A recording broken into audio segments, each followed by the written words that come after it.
Dengan adanya insiden di kilometer 50 tol Cikampek beberapa waktu yang lalu, apakah ini cukup kira-kira memberikan efek bahwa wah polisi sedang tegas dan nggak main-main nih begitu. Apalagi ada dukungan TNI ya ketika konversi itu ada pernyataan dari Kapolda bersama dengan Pangdam Jaya yang meminta agar para pendukung MRS tidak menghalangi upaya penegakan hukum. Bagaimana Pak Ponto?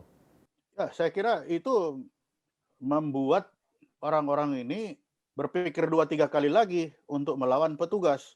Karena itu seperti yang kita bicara yang lalu, negara tidak boleh kalah. Dan ini sudah dibuktikan, apapun harganya atas nama negara, Ya. dilakukan seperti itu.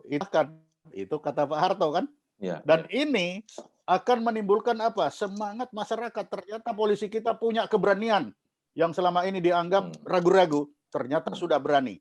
Ditambah lagi dengan tampilnya TNI. Orang bilang, kenapa TNI tampil? Loh, memang harus tampil. Kenapa? Mari kita lihat kenapa tampilnya TNI. Apa yang kita lihat dengan FPI ini? Dia punya wilayah kekuasaan, Petamburan. Dia punya pemimpin yang jelas, HRS. Dia bisa melaksanakan serangan sewaktu-waktu. Terpenuhi lagi persyaratan sebagai Dissident Armed Forces. Yang lawannya itu adalah Government Armed Forces yang diatur oleh Protokol tambahan 2 tahun 77 hukum humaniter. Jadi kalau di situ sudah ada 2 pisau, kalau di situ penegakan hukum tidak main, di sana military operation bisa main. Karena ini sudah tergolong kepada Dissident Armed Forces. Ini yang tidak dilihat orang.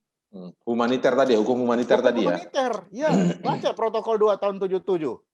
Itu termasuk dalam konflik bersenjata internal.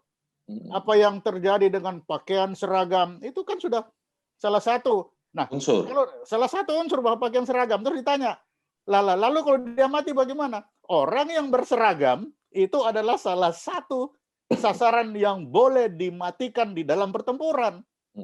Jadi salah sendiri kenapa dia punya pasukan yang jelas, punya uniform yang jelas, pemimpin jelas. Lah kalau terbunuh, ya memang itu adalah sasaran yang boleh terbunuh kalau dilihat dalam hukum humaniter. Jadi jangan disalahkan polisi membunuh. Nah kalau yang terbunuh Pak Indra yang tidak berseragam, lain cerita itu. Tapi kalau yang terbunuh yang sudah berseragam dan sudah terlihat intensitas serangan yang dapat dilaksanakan sewaktu-waktu dengan pemimpin yang jelas, dengan wilayah kekuasaan yang jelas, itu tidak salah kalau dia terbunuh.